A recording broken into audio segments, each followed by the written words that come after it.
And that's a song from our guest this morning, and it's none other than SHADRACH MENSAH. He is a pastor, a worship leader, and he has an impeccable voice. And this morning, he is here to share with us the great things that he's been doing, but then he'll be telling us about his musical journey, what he's been doing so far, and what he actually have going on as we speak now.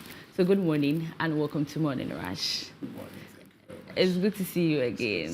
Yes, I mean, I saw you last year. Mm-hmm. We had you on ER. Yes, yeah. It was interesting. From that time to this time, what has been the experience like? What have you been doing? Oh, well, we still stick to our assignment, and it's not been easy, but it's worth it. We've been enjoying the service, and I've been prepared with my team as well, and as to where we can be able to serve the society what God has for us. Okay. So we've been working. Yeah, I think this is the first time joining us on this set, so I'll actually ask you to briefly introduce you to our viewers. Who exactly is SHADRACH MENSAH? What does he do? Tell us something brief about yourself. Well, thank you very much. So SHADRACH MENSAH is a pastor, a God-fearing man, and a musician at the same time, lover of people, and then has a great heart for the youth, loves to impact and then to serve. Yeah. Embarking on this pastoral journey, let me just ask you, like, because we see people like yourself and you inspire others, that it's not always about someone being like very grown. That's when he has to embark on the journey. Just like you are young, in your youthful days, you can actually embark on this journey. Share with us how the journey has been, what inspired you to start this whole journey, and how it has been going so far in your life. Well, okay. For me, I would say it's been a good journey. It's been tough at the same time. I happen to be a pastor's kid, and I grew up seeing my parents serve the Lord. Here. So I grew up in a church.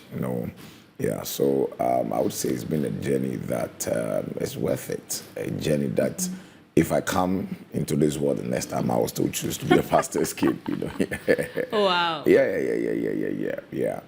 And anything that has challenges has a lot of lessons. I mean, yeah. So in brief, I would say it's been a great journey. Yeah, it's been a great journey. And I can hear gratitude in your voice, and that's very good. How has this journey impacted your relationship with the Almighty God?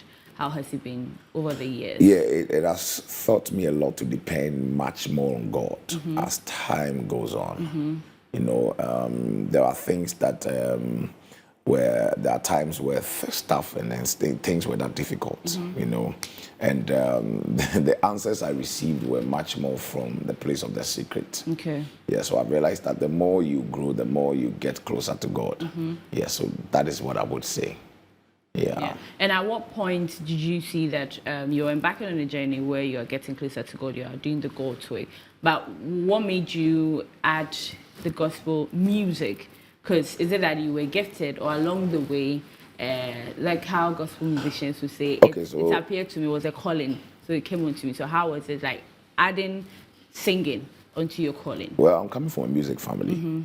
My grandfather was part of the Methodist singing band. My dad used to sing. Yeah, so my brother is a musician at the same time. So I'm coming from a music family. So I knew that one day I would embark into a journey like this. Yeah, but I waited for the day before.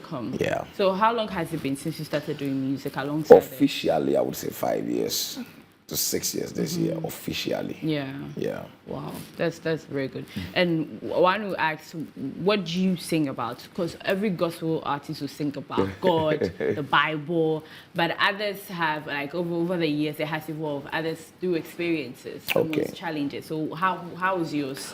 I sing about Jesus and His love. Yes. So I literally sing about the cross, Jesus and His love, and it's seen in all my musics. Wow. Yeah. And when you sing, I know it is to impact, inspire, and uplift. Since you're young, let me ask you this, when you meet the younger ones, what are some of the experiences they share with you? What do they tell you? And in terms of like accepting God, knowing God, understanding their purpose on earth, how well do they know these things? Or like they say, it's a Gen Z world, so everything actually moves. But then when you interact with them, because I know you have interacted with quite a number of people, what do they share with you? What are the experiences like? Okay. It's plenty, I Yeah, guess. it's a lot. I'm trying to just pick one so I can. Most of them share with me their challenges. You know, it's a social world now. Yeah. So people come out to live a life that is not what they are living originally. Yeah.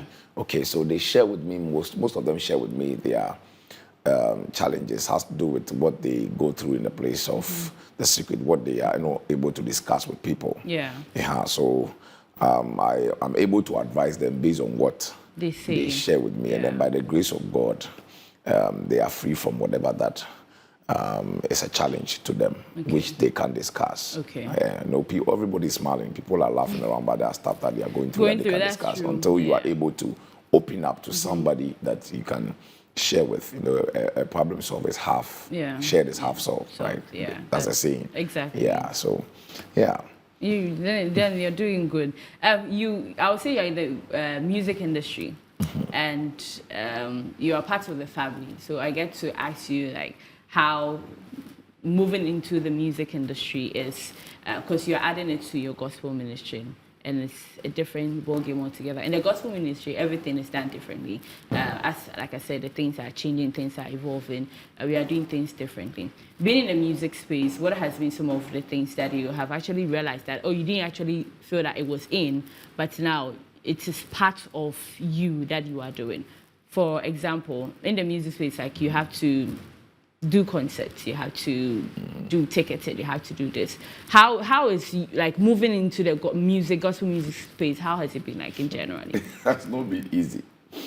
Well, do you think it was the perception you had backwards entering? Is it the same, or entering it has multiplied? No, I wouldn't say it has multiplied. I would say there have been surprises. Sometimes you would expect certain things to happen, but it doesn't happen the way it's supposed to. It's supposed to. You know, that is when the reality sets in. Yeah. So in the music space, you need a lot to. You know, you can't pray. You can't pray to get. The production done. You need to work. And as a pastor, how do you get time to go through all that? That's the thing. You can't pray to get it done. You need to work. So you need to put yourself in a place where anytime, any day, you are available. And then it helps your time frame. It helps your arrangements. Okay? So you are working with people. Different gifts, different talents. They all have their different perception on whatever that you are doing at the moment, but it's the same assignment. Yes. So as you work as a team, you bring out the best. So with the music space, it's not an easy thing. It involves a lot of money, a lot of time, sacrifice, and all that. Yeah. So I met surprises. I understand the surprises. So with like the money, let's start with the money factor. Are you being sponsored? Are you on a record label? Are you sponsoring yourself? No, sponsoring myself. An independent artist, and you're going through it. Hey, then it's difficult. Very difficult, because in this space, it's easy for somebody to understand you verbally. I mean, because it's the examples that you've seen out there. When everybody's used to, it's okay. Everybody's used to. Let's take it it's like not that. easy. Yes. Everybody's used to. Charlie, I don't have the money. So even if you say the same thing and it's true, it doesn't sound true because you don't look it. Yeah. Okay. I get it. That's the thing. Yeah. So that's one of the most difficult parts side of it. Yeah. You are not really believed that Charlie, the money is not there. You know? It takes somebody who's closer to you to believe in you and tell you, Charlie, we can do this. Yeah. Yeah, I get that a lot from my brother. We can do this. We have it. Charlie, we can do it. Yeah. Meanwhile, there is no money there. So how are you going to do it? So we just take a step. I mean, a step of faith. Okay. Because provided God has given you the vision, given you the assignment, you just need to move. Yeah. More or less like how he asked Abraham to move from his father's house. He didn't promise him a building. He just said move. So we just have to follow. So we just start moving. start working on the songs. Sometimes we go for rehearsals. There's no money to pay send them away, give them transport and all that. But we try to give out what we have. At the end of the day, by the grace of God, we end up recording the songs. Yeah. And we don't know how God did it, but all praise and glory will be to Him at the end. Yeah. You will do it at the end of the day. So how do you manage to go through, like, after creating, recording, and finishing, that one is there, but moving to like the media space, how are you able to promote it, push it? When you give it to them, do they play it? How is it like? Because I'm speaking from the secular artists, they often complain that, oh, maybe you give your CD to this, not be like, no, CD, now we don't do CD, but you tell a DJ or someone to play your music or an on-air person, and the person don't. So how, as a pastor, you have a lot of work to do. Now you have to add media tour and everything. How do you go through all that? Well, I'm a man with my own space. It's difficult for me to ask for arms or help when it comes to those areas. But I realize that is a necessity. Yeah. Okay, to promote what God has given me. It can't stay with me. Yeah. It must go global and be a blessing. So I had privileges. Before that, I remember times where I spoke to one or two bloggers with regards to these. I mean, so they can help me promote the song and all that. Some of them were bringing out budgets. Yeah. And all that. So I was like, yeah, it makes a lot of sense, okay. But there's a place where we can discuss the budget. Yeah. Because I want to make impact and I need your help to because you are in the same space with me. Yeah. Okay. So if you have a budget and I'm not able to meet up with your budgets, what can you do within your budget to help me promote the songs? And it looks like they're not ready and willing to do that. Yeah. And that's okay. You don't blame anyone. I mean, that's okay. It's your space. Yes. Okay. Meanwhile, they share other stuff, and it's their space. That's what I'm saying. Yeah. That's okay. So I realized that it all ends to money. I mean, money. If I'm able to give you the amount you are demanding without then I can be at your service. I can just be at your service. You understand? Yes. Aside that, I've had the privilege to be helped by most of the people in the space. I've had some sisters in the gospel industry and some other brothers who tried to call some of the people in the media space who they are closer to. Yeah. I had the privilege through Queen Darlene to talk to Ninoy. Oh. And through Ninoy, I came here, and then other media spaces. So if you are privileged and then you gain favor from such people, the networks and the connection is more effective. It's more than, effective. Going so the other way. That is when the willingness comes in, and then they will help you out. Without them, I mean. Yeah, the people you mentioned too are quite resourceful. Yeah. So I know that Ninoy, gospel gatekeeper, that's how I come in. Queen Darlene is my very good friend. Oh. Yeah. Yes, I've said I'm hoping that she wins the best female vocal at the BGMA. But tell us about how many songs you have so far to your credits. Well, online now we have about consulting your manager. Yes, because we have so many quite a covered. lot. Yeah. I wish there's a city I would have allowed him to join us. So far, online we have about three. About three. Okay. And then if I will include the medleys and the rest, it's above 3. Okay. But behind the scene, I mean, that's what I'm going to put it. A lot. Yes, we have 2 albums. We are working on 2 albums. Okay. At the same time. As we speak now. As we speak now. We are working on 2. By the grace of God, we are trusting God to release one this year. Either at the end of the year, we'll release another one, or early next year, we'll release the other album. How many songs are you hoping to have on this particular project? Album, like on the album? Yes. We're expecting about 19 songs. Wow. Yes. Wow. And you know, songs. gospel artists these days love to do live recording.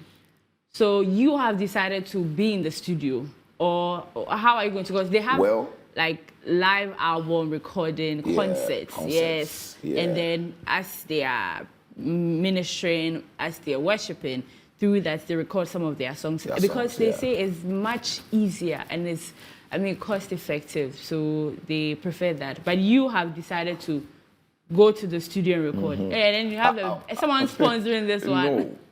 Oh, you can ask my brother. He's my witness. So then, I would say it's eye-opening to record during your program. It's eye-opening. I mean, the reason is you need the audience. You need the energy. Yeah. You need that atmosphere. Yeah. Okay. But it's not everyone who is a live recording artist. Okay. Okay. Me, I'm not an artist. Okay. I don't really call myself an artist. Okay. Neither am I a performer. Okay. I'm a minister. You're a minister. Okay. I serve. Okay. So I get it. sometimes it takes time for me to actually follow arrangements. So I fight with my people always, follow arrangement because it's a recording. They need you to follow a particular arrangement. Yeah. So you need to stand at a place where you are at the same time spiritual, at the same time following arrangements. Yeah. Because that's why I don't call myself artist or a performer. Yeah, I get it. Yes. So I'm a live recording musician, minister. Because what makes one a live recording minister depends on your kind of music and your kind of flow. Yeah. There's some people they can't record live. It's impossible for them to because you need to work so much on their voice. You need to work so much on their ethics and then their way of presenting songs. So I would say it's an eye opener. Okay. It's an eye opener. But the music that is playing on the screen, I can see you are doing your thing, the midst of people. You are not following arrangement. We are feeling free, worshiping, praising God. Which song is that? My Lover. My Lover. Wow. Tell us about it because you're super excited in there. This one doesn't need you to follow any arrangement. You are just dancing. Oh, are you dancing with is it the Fra band or it's not? I don't really know them. No, it's not. That's my band. Oh, okay. Yes. Oh, I saw this guy. Who did that guy? They do the dance one. That's 1,000. Yes, I thought he was the one. That's 1,000. He's the one. You know, this is the type of you don't call yourself that, but I think with the help of God, you are getting there. And I can see it through the music because you are super excited. You are doing everything that you have to do. Yeah. But tell us about this song, My Lover. So I would say one of my best songs. Okay. Because it talks about my love for Christ and then how he's been good to me and then how I can rely on him totally. Okay. You could tell even through my lyrics. He's able, more than able. My life in his hands, I am stable. Well, hey, you are rhyming. Come on now. You are rhyming. You know, when you win the heart of a woman, you have won a good heart. Yeah. Yes. Yeah. Because she becomes stable. She can trust you in anything. Exactly. Even if people say that you are not what she says you are. Yeah. Yes, she can trust you in anything.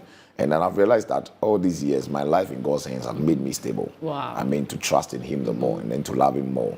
Yeah, so my expression to Jesus is it's really what we see in the song. Yeah, and I love to express it. Yeah. You know, I don't know why love is always, to most of us, I mean 90% of the world, love is some kind of... just between a man and a woman. Not that. I mean, it's always it comes with a certain atmosphere. I believe it should be expressed in other ways. Different ways. Yes. Okay. Not necessarily like categorized in a particular way. Okay. Yeah, I believe that it's expressed in because has it got to do with the title of the song? Not the title of a song, but my expression.